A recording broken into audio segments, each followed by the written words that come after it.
சைரா, என் உயிரின் உயிரானவர்களே, தப்பு செஞ்சா தண்டனை நிச்சயம். சாயப்பாவோட வணங்குறதுக்கு முன்னாடி இல்லை வணங்கினதுக்கு பின்னாடி நீங்கள் ஒரு விஷயத்தை தெளிவாக தெரிஞ்சுக்கோங்க. இங்கே இவர்கிட்ட வந்ததுக்கு அப்புறம் வாழ்க்கையில் நாம் தவறுகள் செய்தோம் என்றால் கண்டிப்பாக தண்டனை இருக்கும். இதை மாற்றமே கிடையாது. ஏன்னா சாயப்பா நம்மளை நல்ல வழியில் திருத்தணும் அப்படின்றதுல ரொம்ப தெளிவாக இருக்காரு.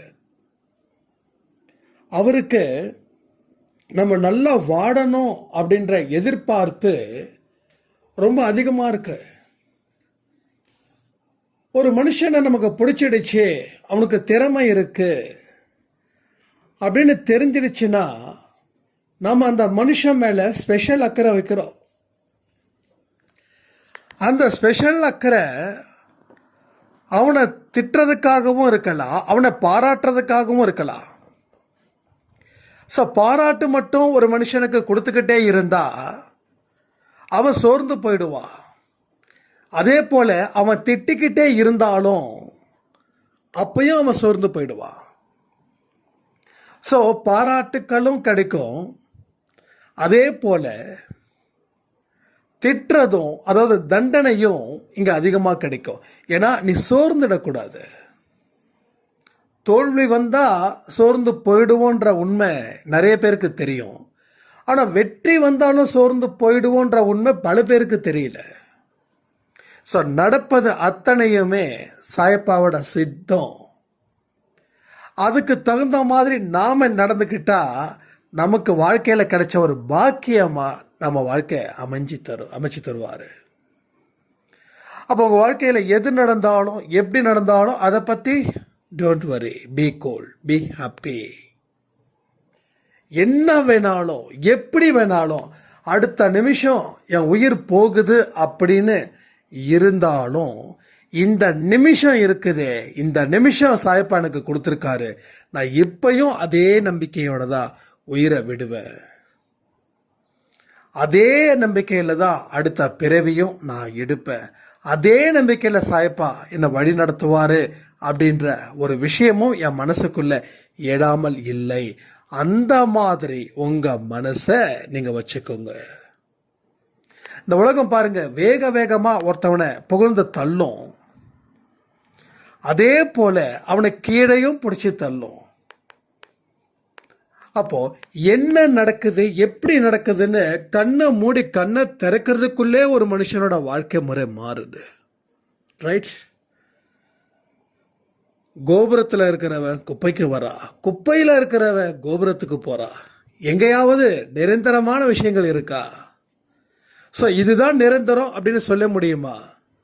ஆனால் நிரந்தரம் எதுவும் இல்லைன்னு தெரிஞ்சும் நாம் அதுக்காக ஆசைப்பட்டு மூக்கடிப்படுறோம். இதுதான் பிரச்சனையே. இங்கே அன்பு வைங்க, வெறுக்காதீங்க. உங்கள் மேலே கவனத்தை வைங்க, மற்றவர்கள் மேலே கவனத்தை வைக்காதீங்க. உங்களுக்கு என்ன தேவைன்றதை பாருங்க, மற்றவங்களுக்கு என்ன தேவையா இருக்குதா இல்லையான்னு ஆராய்ச்சி பண்ணாதீங்க. ஏன்னா இது எல்லாமே கலந்தது தான் இங்கே வாழ்க்கை. உங்களுக்குள்ள இருக்கக்கூடிய புரிதல் சரியில்லைன்னா வாழ்க்கை முடிஞ்சிடுச்சுன்னு அர்த்தம். உங்களுக்கு உள்ள இருக்கக்கூடிய தேடுதல் சரியில்லைன்னா நீங்கள் நினைச்சது எப்பயுமே கிடைக்காதுன்னு அர்த்தம். உங்களுக்கு உள்ள இருக்கக்கூடிய எண்ணங்களோட அளவரிசை அது சரியான ஃப்ரீக்வன்சியா இல்லைன்னா வேற ஃப்ரீக்வன்சியை மாற்றி விட்டுருன்னு அர்த்தம். ஒரு ட்ரெயின் வேகமாக போகுது, ஒரு ட்ராக் மாறுது, அப்போ ட்ரெயினும் மாறணும். அந்த ட்ராக்கில் ட்ரெயின் மாறாமல் இருந்தால் அது எங்கே போய் நிற்குமோ அங்கே போய் நிற்கும். பட் ஆபத்தான இடத்துல தான் அங்கே போய் நிற்கும். அப்போ நம்மளுடைய ஃப்ரீக்வன்சி பாசிட்டிவிட்டி, அந்த பாசிட்டிவிட்டியில் தான் நம்ம ட்ராவல் பண்ணணும். நெகட்டிவிட்டியில் ட்ராவல் பண்ணுறோம் பாசிட்டிவிட்டியாக நினச்சிக்கிட்டு. அதுக்கப்புறம் எல்லாமே இழக்கிறோம். இழந்ததுக்கப்புறம் ஓன்னு சொல்லி அழுகுறோம். இதுதான் நம்ம திரும்ப திரும்ப திரும்ப திரும்ப செஞ்சுக்கிட்டு இருக்கோம் இந்த உலகத்தில். இதை தான் பல பேர்கிட்டேருந்து கற்றுருக்கோம். கற்றுக்கிட்டதை இன்னும் சில பேருக்கு நம்ம கொடுத்துட்டு போகிறோம். நம்மளை பார்த்து வாழ்க்கையில் வாழ்கிறவங்களும் இருக்காங்க. அது உங்களுக்கு தெரியுமா தெரியாதான்னு தெரியல. உங்களை பார்த்து உங்கள் குழந்தைங்க வளர்கிறாங்க. நாளைக்கு அவங்க பெரிய ஆள் ஆனதுக்கப்புறம் அவங்கள பார்த்து அவங்க குழந்தை வளருவாங்க. ஸோ நம்ம சொல்லுவோம் வளர்ப்பு சரியில்லை சொல்கிறாங்க இல்லையா, அது உண்மை. பையன் வெளியில் கெடுறானா அப்படின்றத தாண்டி உள்ள பேரண்ட்ஸ் எப்படி வளர்க்குறாங்க, பேரண்ட்ஸை என்ன அந்த குழந்தைங்களுக்கு போதிக்கிறாங்க, இதை தான் பேரண்ட்ஸை அந்த குழந்தைங்க கவனிக்கிறாங்க. எனக்கு தெரிஞ்ச ஒரு 15 வயசில் ஒரு பையன் ட்ரிங்க்குக்கு அடிக்ட்.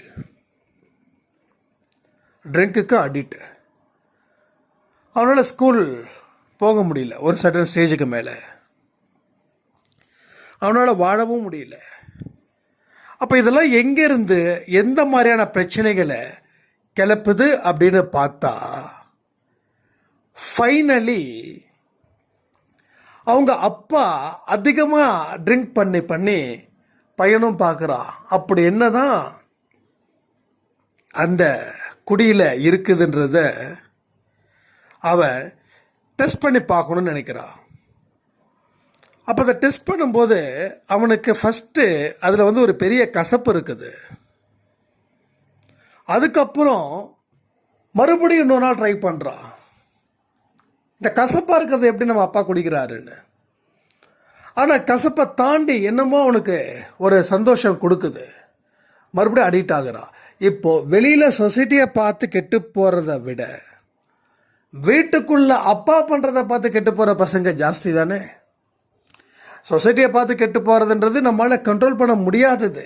எவ்வளோதான் கவர்மெண்ட் கண்ட்ரோல் பண்ணும். பட் நம்ம வீட்டுக்குள்ளேயே ஒரு நல்ல சூழ்நிலையை நம்ம குழந்தைங்களுக்கு கொடுத்துருக்கோமான்றதை பார்க்கணும். நல்ல சூழ்நிலையை கொடுக்கலன்னா நீங்கள் தான் அக்யூஸ்ட், குற்றவாளி. ஏன்னா குழந்தைய வளர்ப்பதில் நீங்கள் தவற விட்டுட்டீங்க. குழந்தை உங்களை பார்த்து வளர்றா. அப்போ நீங்கள் என்ன பண்ணியிருக்கணும், சரியான முறையில் உங்கள் வாழ்க்கையை நீங்கள் அமைச்சிருக்கணும். நீங்கள் பாருங்கள், நிறைய பெண்கள் தன்னோட குழந்தைங்களை காலையில் ஸ்கூலுக்கு அனுப்பும்போதோ இல்லை காலேஜுக்கு அனுப்பும்போதோ எத்தனை வார்த்தைகளை பேசுகிறாங்க தெரியுமா? எத்தனை வார்த்தைகள். நம்ம காதால் கேட்ட ஒரு வார்த்தை. நம்ம வீட்டுக்கு கீழே இருக்கிற ஒரு வீடு, அந்த வீட்டில் அந்த குழந்தைய அவங்க பேசக்கூடிய பேச்சுக்கள் அப்படின்றது ரொம்ப மனசை வதைக்குது. அந்த குழந்தைங்கன்னா கொஞ்சம் அந்த குழந்தைத்தனம் இல்லாமல் இருப்பாங்களே என்ன. ஸோ அதான் குழந்தை அப்படின்னா தப்பு செய்கிறது தான் குழந்தை. அதுதான் நம்ம ரசிக்கணும். பட் அதே நேரத்தில் திருத்தவும் முயற்சி பண்ணணும். பட் அதை விட்டுட்டு குழந்தைங்க கிட்ட பேசக்கூடிய பேச்சுக்கள் என்ன பேசுகிறோன்னு தெரிய மாட்டேங்குது. கோபத்தில் கத்துறோம், கத்துறோம். இல்லை குழந்தைங்களை அடிக்கிறோம், உதைக்கிறோம். இது ஒரு வயலன்ஸ். இது ஸோ வெளியில் வயலன்ஸ் இருக்குதுன்னு சொல்கிறத தாண்டி வீட்டுக்குள்ளேயே இவ்வளோ பெரிய வயலன்ஸு. குழந்தைய ஏன் அடிக்கிறீங்க? அடிங்க, வேண்டான்னு சொல்லலை. அக்கறையும் படணும்ல. நீங்கள் என்ன சொல்லி புரிய வைக்கணுமோ அதை புரிய வைக்காமல் எடுத்தோம் அடித்தோம். இதில் சந்தோஷத்தை உங்களுக்கும் பார்க்க முடியாது, குழந்தைகளுக்கும் பார்க்க முடியாது. அப்போ குழந்தை நினைக்குது இப்படி தான் இருக்கும். அப்போ என்னென்னு குழந்தைகளுக்கும் புரியலை, எதுக்கு அடிக்கிறீங்கன்னு உங்களுக்கும் புரியலை. குழந்தை லேட் ஆகுதா, ஓகே, அதற்கு உண்டான வழிகளை அன்பாக சொல்லி பாருங்களேன். அப்போ தான் அந்த குழந்தை மற்றவங்க கிட்டேயும் அதே அன்போட பாசத்தோட நேசத்தோடு இருப்பாங்க. இல்லைன்னா அவங்க எல்லா இடத்துலையும் ஒரு மிகப்பெரிய ஒரு வயலன்ஸ் அவங்களுக்குள்ளே சேர்ந்துடும். இதை நீங்கள் நல்லா புரிஞ்சுக்கிட்டாதான் உங்கள் வாழ்க்கையில் நீங்கள் சிறப்பான இடத்துக்கு போக முடியும். அப்போ ஃபர்ஸ்ட் திங், நம்ம மேலே கவனத்தை வச்சு நாம் செய்யக்கூடிய செயல்கள் எப்படிப்பட்டதுன்றது நாம் சரி பண்ண முயற்சிகள் செய்து அதை சரி பண்ணாதான் நம்ம வாழ்க்கையில் கடவுளுடைய வார்த்தைகளை நாம் கேட்க முடியும். ஸோ இங்கே நிறைய பேர் என்கிட்ட ஒரு குழப்பமாக இருக்குது, என்ன முடிவெடுக்கிறதுன்னு தெரியல, ஸோ நான் இப்படி பண்ணலான் இருக்கேன், அப்படி பண்ணலான் இருக்கேன் அப்படின்னு, அதாவது எப்படி பண்ணுறதுன்னு தெரியல, சில விஷயங்களை எப்படி பண்ணுறதுன்னு தெரியல. பட் எல்லாமே முரண்பாடாக இருக்குது. சில பேர் இதை தான் செய்ய போகிறேன்னு யாரும் சொல்லலை. பட் 4-5 ஆப்ஷன்ஸ் வச்சுருக்காங்க. அவங்களுக்குலாம் ஒரே விஷயந்தான், 6 மாதம் ஜஸ்ட் அதை அப்படியே விட்டுருங்க, உங்கள் சைடில் ஃபோக்கஸ் பண்ணுங்கள். So focused on your self, அதுதான் ரொம்ப முக்கியம். உங்கள் மேலே மட்டும்தான் உங்கள் கவனத்தை நீங்கள் வச்சு ஆகணும். உங்களுக்கு நல்லதை நீங்கள் செய்யணும். யாருக்கு? உங்களுக்கு செய்யணும். நல்ல உயர்ந்த பண்புகளை, நல்ல எண்ணத்தை வச்சுக்கணும். ஸோ கடவுள்கிட்ட நம்ம மனசை விட்டுடணும். அவர் எல்லாமே செய்வார்ன்ற நம்பிக்கையோட உங்கள் வேலையை செய்யணும். உங்கள் வேலை செய்யும்போது எந்த தடுமாற்றமும் இருக்கக்கூடாது. தடுமாற்றம் எப்போ வராமல் இருக்குன்னா, என்னைக்கு நீங்கள் மனப்பூர்வமாக உங்களோட அத்தனை விஷயத்தையும் கடவுளுடைய பாதத்தில் வச்சிங்களோ, அன்னைக்கு உங்களுக்கு எல்லாமே நடக்கும்.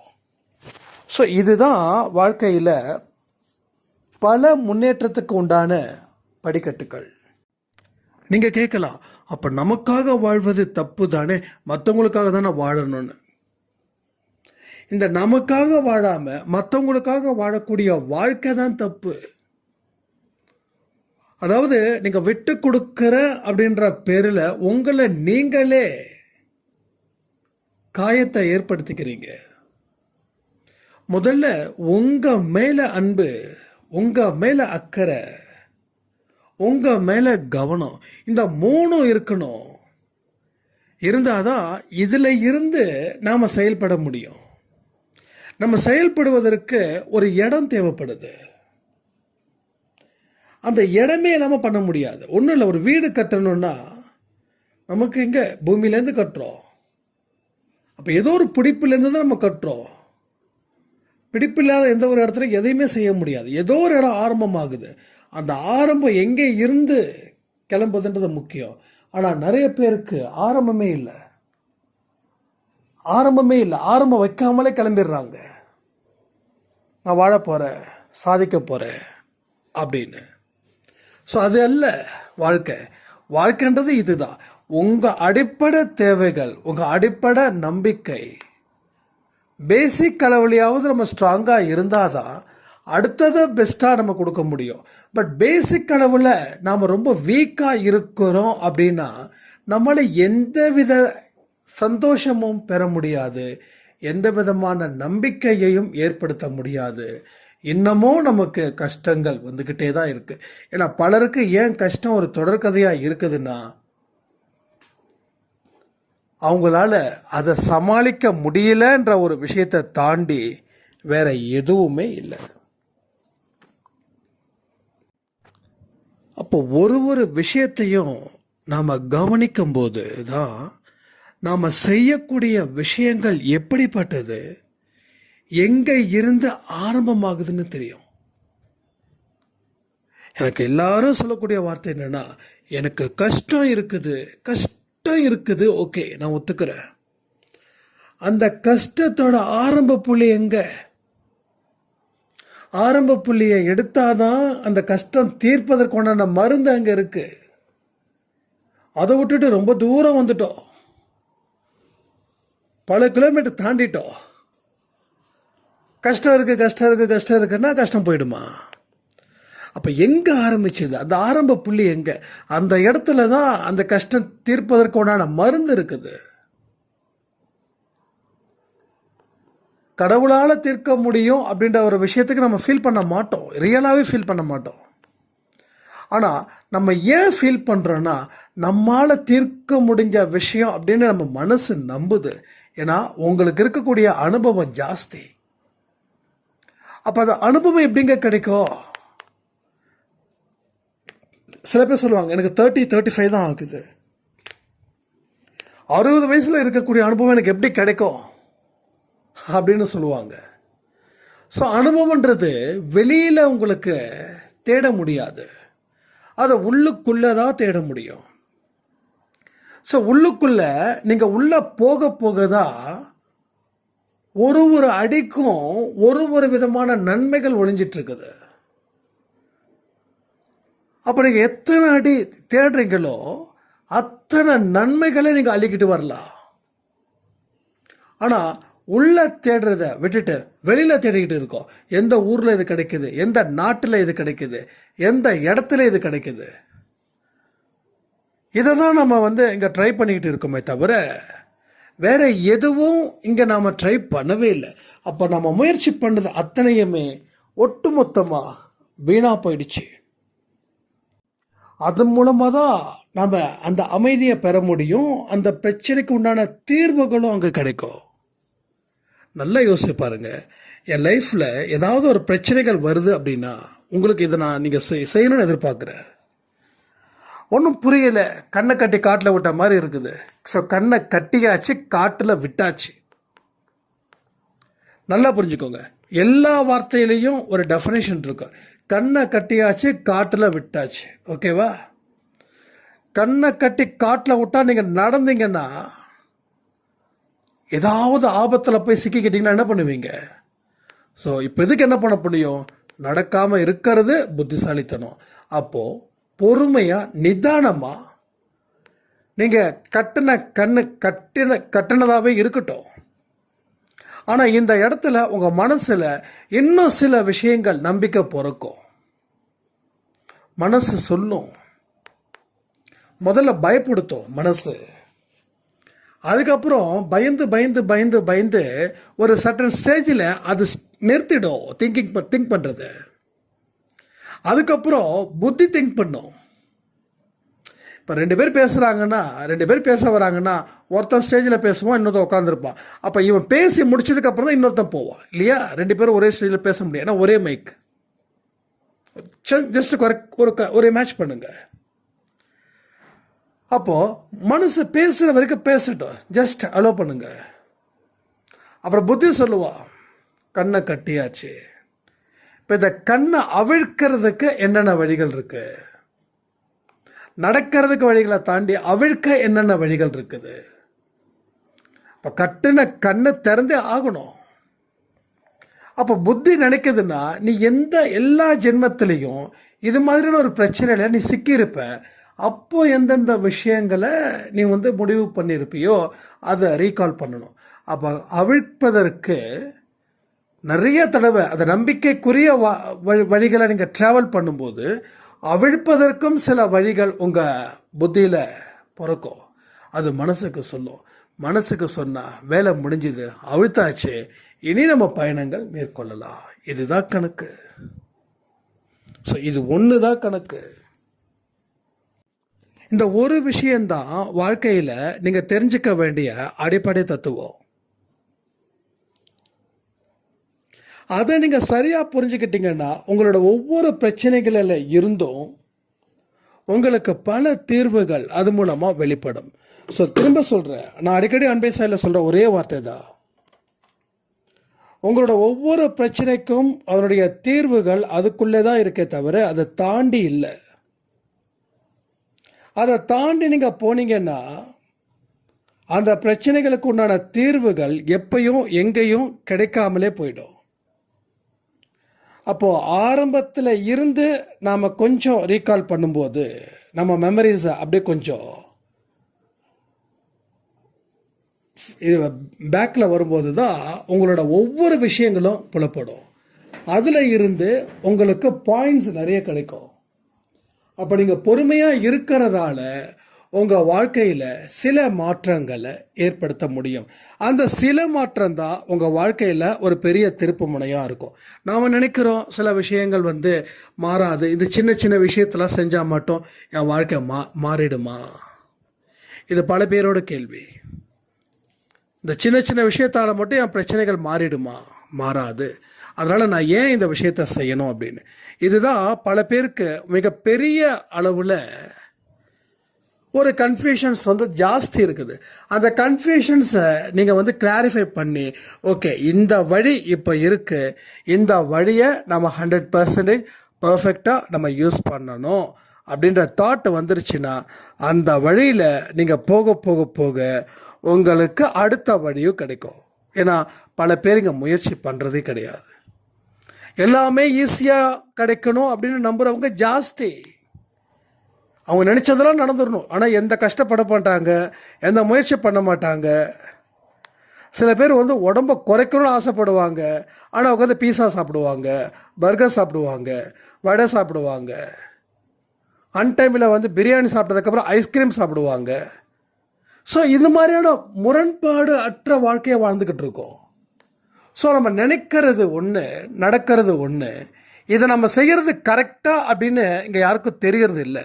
இன்னமும் கண் போன போக்கில் வாழ வேண்டியது, கால் போன போக்கில் வாழ வேண்டியது, மனம் போன போக்கில் வாழ வேண்டியது. என்னைக்கு புத்தி சொல்கிறத நம்ம கேட்குறோமோ அன்னைக்கு வாழ்க்கையில் நம்ம வெல்வோம். ஸோ புத்தியும் மனசும் இணைஞ்சு இருந்தால் மட்டும்தான் இங்கே வாழ்க்கையில் நாம் சாதிக்க முடியும், வரலாற்று சாதனை படைக்க முடியும். ஸோ அது வரைக்கும் நம்மளுடைய பிரச்சனைகள் அப்படின்றது தொடர்ந்து ஒரு தொடர்கதையாக மட்டும்தான் இருக்கும். So focused on your self and focused on your problems. அந்த ப்ராப்ளத்தை நீங்கள் எப்படி பாசிட்டிவாக கொண்டு போகிறீங்கன்றது ரொம்ப முக்கியம். அந்த ப்ராப்ளத்தை நீங்கள் நெகட்டிவாக பார்த்தீங்கன்னா உங்களுக்கு அந்த ப்ராப்ளமே உங்களுக்கு பேராபத்தில் வந்து முடியும். இதை நீங்கள் முடிவு பண்ணிட்டீங்கன்னா உங்கள் வாழ்க்கையில் மிக மிக மிக மிக ஒரு உயர்ந்த இடத்துக்கு நீங்கள் போவீங்க. உங்களோட லட்சியம் அப்படின்றது சீக்கிரமாக நிறைவேறும்.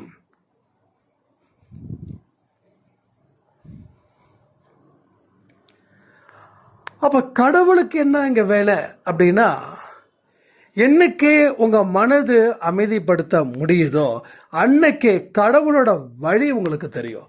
ஸோ சலனம் இல்லாத மனசில் தான் கடவுள் நிற்கிறார். சலனம் இல்லாத மனதுனா தெளிவான மனது. இப்போ நம்ம ஒரு விஷயத்தை பார்க்குறோம், ஒரு விஷயத்தை பேசுகிறோம், நம்ம மனசு 1000 திங்க் பண்ணும். நல்லா கவனித்து பார்த்தீங்கன்னா 1000 கூட ரொம்ப கம்மி, லட்சம், பல லட்சம். ஒரு நாளைக்கு எத்தனையோ சிந்தனைகள் வந்துட்டு போகுதுன்னா சரியாக கவுண்டிங் எனக்கு சரியாக தெரியல. ஆனால் நம்ம நினைக்கிறோம் என்ன ஒரு நாளைக்கு ஒரு 100 போகுமா, இல்லை 200 தாட்ஸ் வருமா அப்படின்னு. ஆனால் ரியல் 100-200 கிடையாது, அதை விட 100 மடங்கு ஜாஸ்தியான விஷயங்கள் ஒரு நாளைக்கு வந்து போகுது. இப்போ நாம் ஒரு நல்ல ஒரு லைஃப்பை ஸ்டார்ட் பண்ணுறோம், ஒரு நியூ லைஃப்பை ஸ்டார்ட் பண்ணுறோம். அப்போ அந்த ஓல்டு லைஃப்பில் இருக்கக்கூடிய மெமரிஸ், அதில் இருக்கிற நெகட்டிவிட்டியை இதில் கொண்டு வந்து சேர்ப்போம், வலுக்கட்டாயமாக சேர்ப்போம். நடக்குமா, நடக்காதா, ஒருவேளை நடக்கலைன்னா என்ன செய்கிறது அப்படின்னு. ஆனால் நடந்தால் எவ்வளோ சந்தோஷமாக இருப்போம் அப்படின்றத ஓரம் கட்டிட்டு நடக்கலைன்னா என் வாழ்க்கையில் எவ்வளோ பெரிய கஷ்டங்கள் வரும் அப்படின்றத பற்றி மட்டும்தான் நாம் வந்து நினைப்போம். ஸோ ஒரு நெகட்டிவிட்டியை மட்டும்தான் நம்ம பார்க்குறோம், ஒரு பாசிட்டிவை அப்படின்றத ஓரங்கட்டுறோம். ஸோ வாழ்க்கையில் நெகட்டிவிட்டி முக்கியம் அண்டு பாசிட்டிவாகவும் முக்கியம். ரெண்டுத்தையும் கரெக்டான விகிதத்தில் கலந்து பண்ணால் கூட பிரச்சனை கிடையாது. ஆனால் 80% நெகட்டிவ், 20% பாசிட்டிவ் அப்படின்னும் போது, ஸோ நெகட்டிவ் தான் உங்கள் வாழ்க்கையில் கடைசி வரைக்கும் வந்து உங்களை பாடுபடுத்துது, படாத சித்திரவதையை அதுதான் உங்களுக்கு வந்து கொடுக்குது. இதை நாம் என்னைக்கு சரியாக புரிஞ்சுக்கிறோமோ அன்னைக்கு வாழ்க்கையில் வரலாற்று சாதனை நிச்சயமாக நாம் படைப்போம். ஆனால் இதுலேயுமே நிறைய பேர் வந்து என்கிட்ட பர்சனலாக மெசேஜ் பண்ணும்போது, தம்பி எனக்கு இருக்கிற பிரச்சனை தீர்ந்தால் போதும், சாதிக்கணும் அப்படின்றதெல்லாம் எனக்கு வந்து இல்லை அப்படின்னு சொல்கிறவங்க ஜாஸ்தி. அப்போ நான் என்ன சொல்கிறேன், நீங்கள் முதல்ல ஒரு விஷயத்தை முடிவு பண்ணுங்கள். உங்களால் எல்லாம் முடியும் அப்படின்ற ஒரு நினப்பு உங்கள் மனசில் இருக்கட்டும், அது உங்களுக்கு ரொம்ப ரொம்ப முக்கியம். இப்போ உங்களுக்கு என்ன ஆகுதுன்னா, ஒரு ஸ்டேஜ்லேயும் உங்களுக்கு இந்த மாதிரியான பிரச்சனைகளை வந்து உங்களோட நல்ல எண்ணங்களை அது ஸ்டாப் பண்ணுது. ரெண்டாவது, அதனுடைய முன்னேற்றத்தை அது நிச்சயமாக பாதிக்குது. ஸோ என்கிட்ட இப்பயும் நிறைய பேர் சொல்லுவாங்க, சில விஷயங்களில் வந்து நான் அன்னைக்கே சேஞ்ச் பண்ணியிருந்தா இன்னைக்கு ஒரு நல்ல ஒரு இடத்துல நான் இருந்திருப்பேன். சொன்னவங்க ஒரு 60 தாண்டின ஒரு சாய்ராம் சொன்னது, தம்பி இந்த மாதிரியான விஷயங்கள் என் மனசில் வந்துச்சு, ஆனால் இதனாலலாம் என்ன பெரிய ஒரு தாக்கத்தை ஏற்படுத்த முடியும் அப்படின்னு நான் நினச்சேன். ஆனால் இப்போ நீங்கள் சொல்லக்கூடிய அந்த ஆடியோ ஸ்பீச்சில் இதெல்லாம் செஞ்சுருந்தா நிச்சயமாக நம்ம டெவலப் ஆகிருப்போம். பட் ஆகாமல் போயிட்டோமேன்ற ஒரு மன வருத்தம் எனக்கு இருக்குது தம்பின்னு. நல்லா கேட்டுக்கோங்க. 60 வயசான ஒரு பெரியவர் அப்படி சொல்லும்போது நாம் என்ன பண்ணணும்? அவருடைய வயசில் நாம் அது மாதிரி புலம்பக்கூடாதுன்னு நினைக்கணும். அவரை மாதிரி ஆகக்கூடாதுன்னு நினைக்கிறோம். ஏன்னா அவர் ஒரு லெசனாக இங்கே வந்து நிற்கிறாங்க. அதுக்கு உண்டான பதிலை அவங்க சொல்லுறாங்க. ஸோ அந்த பதிலை நாம் மதித்து அதை ஏற்றுக்கிட்டா நம்மளோட லைஃப் என்ன மாதிரியான சேஞ்சஸ் நம்ம ஏற்படுத்த முடியும் அப்படின்னு நாம் நினைக்கிறோமோ அதை நாம் நிச்சயமாக நடத்தலாம். ரைட்? இதில் உங்களுக்கு ஏதாவது சந்தேகம் இருந்துச்சு அப்படின்னா நீங்கள் கமெண்ட் பண்ணுங்கள். ஏன்னா ஒவ்வொரு கிளாரிஃபிகேஷனும் is very must. So clarify இருந்தால் தான் உங்களுக்கு நீங்கள் அடுத்த ஸ்டேஜுக்கு போக முடியும். வாழ்க்கையில் வெல்லணும் அப்படின்னு நினச்சா மட்டும் பத்தாது. முதல்ல உங்கள் மனசில் இருக்கக்கூடிய சந்தேகத்தை அழிக்கணும், நம்பிக்கையை பெருக்கணும், பொறுமையாக இருக்கணும். எவ்வளோ கஷ்டங்கள் வந்தாலும் அதை நான் ஏற்றுக்கக்கூடியவனாக இருக்கிறேன்னு சொல்லி உங்கள் மனசை நீங்கள் சாந்தப்படுத்தணும். ஸோ அந்த மாதிரியான வழிகளை செய்யும்போது உங்கள் வாழ்க்கையில் நீங்கள் நிச்சயமாக சாதிப்பீர்கள். வரலாற்று சாதனையை நிச்சயமாக உங்களால் படிக்க முடியும். அப்போது குடும்பம் முக்கியம், குடும்பத்தில் இருக்கக்கூடிய உறவுகள் முக்கியம். அந்த உறவுகள்கிட்ட நம்மளுடைய உரையாடல் முக்கியம், நம்ம எண்ணங்கள் முக்கியம், நம்ம சொல் முக்கியம், நம்ம செயல் முக்கியம், நம்ம மனசில் இருக்கக்கூடிய அமைதியும் நமக்கு முக்கியம். ஸோ குழப்பத்தில் இருக்கும்போது பதட்டம் ஆகுது, பதட்டத்தில் செய்யக்கூடிய செயல்கள் தோல்வி அடையுது. ஸோ தோல்விகள் மூலமாக உங்கள் வாழ்க்கையில் எதையுமே சாதிக்க முடியாத அளவுக்கு உங்களுக்கு பல கஷ்டங்கள் வந்து சேர்கிறது. அதனால் பொறுமையாக இருந்து ஒரு விஷயத்தையும் முடிங்க. நாம் எந்த அளவுக்கு பொறுமையாக இருந்து ஆழமாக ஒரு விஷயத்தை கையில் எடுத்து இதை நல்லபடியாக முடித்து தரணும்னு சாயப்பா கிட்ட கேட்குறோமோ அந்த அளவுக்கு அவர் நமக்கு தேவையான விஷயத்தை அவர் செஞ்சு தருவார். இது 100% நடக்கும். நான் அடிக்கடி உங்ககிட்ட சொல்லியிருக்கேன், ஒரு பிரார்த்தனை செய்யும்போது அந்த பிரார்த்தனையோடைய ஆரம்பத்தில் இருந்து கேட்டாதான் அது வந்து பிரார்த்தனையாக இருக்கும். ஒரு கடனை தீர்க்கணும்னா கடன் தீரணும்னு பிரார்த்தனை பண்ணக்கூடாது. எனக்கு இந்த வருமானம் தேவைன்னு பிரார்த்தனை பண்ணணும். ஸோ கடனை முடிக்கிறதுக்கு உண்டான ஷோர்ஸ் என்ன இருக்குது? உங்களுக்கு வருமானம் இருந்தால் தான் அந்த கடனை நீங்கள் தீர்க்க முடியும், கடனை அடைக்க முடியும். அந்த ஷோர்ஸ் எல்லாம் அடைக்க முடியாது. அப்போ என்ன பண்ணணும்? வருமானத்தை அதிகரிக்கணும். வருமானத்தை எப்படி அதிகரிக்க முடியும்? இப்போ ஒரு மாதத்துக்கு ஒரு 20,000 ரூபாய் நீங்கள் சம்பாதிக்கிறீங்கன்னா ஒரு 30,000 ரூபாய் சம்பாதிக்கிறதுக்கு சாயப்பா கிட்ட அந்த சக்தியை கேளுங்க, அந்த வழியை கேளுங்க, அதற்கு நல்லபடியாக உழைக்கணும்னு கேளுங்க. நான் உண்மையாக இருப்பேன்னு சொல்லுங்கள், நான் நேர்மையாக இருப்பேன்னு சொல்லுங்கள், நான் மனசாட்சிப்படி இந்த தொழிலை நடத்துவேன்னு சொல்லுங்கள், மனசாட்சிப்படி உழைப்பேன்னு சொல்லுங்கள். எல்லாமே உன்கிட்ட இருக்குதுன்னு சொல்லுங்கள்.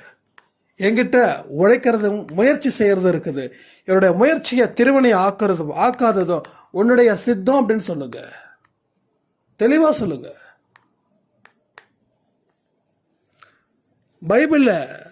பைபிளில் ஒரு வார்த்தை இருக்கு, உனது சித்தத்தின்படியே எனக்கு எல்லாமே செஞ்சு கொடு அப்படின்னு சொல்லி பைபிளில் நிறைய வார்த்தைகள் இருக்கு.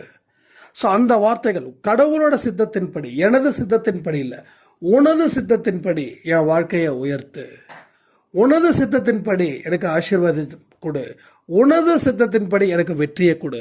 இது மாதிரி நீங்கள் கேட்க ஆரம்பிச்சிட்டா நீங்கள் வாழ்க்கையில் பாஸ் ஆகிட்டீங்க, இனி ஃபெயிலே கிடையாது. பட் இதை வந்து நீங்கள் மெயின்டைன் பண்ணணும். ஸோ 10 நாள் செஞ்சாலும் அடுத்த 10 நாளைக்கு நீங்கள் விடக்கூடாது. ஒரு நாளும் ஒரு தினமும் உங்கள் வாழ்க்கைக்கு தேவையான அத்தனை விஷயங்களையும் அன்பே சாயில் நம்ம சொல்லிக்கிட்டு இருக்கோம். அதை நீங்கள் சரியான முறையில் பயன்படுத்தினா உங்கள் வாழ்க்கையில் நீங்கள் வெற்றி பெறுவீங்கள் சொல்லி இந்த ஆடியோவை நான் முடிக்கிறேன். ஜெய் சாய்ராம்.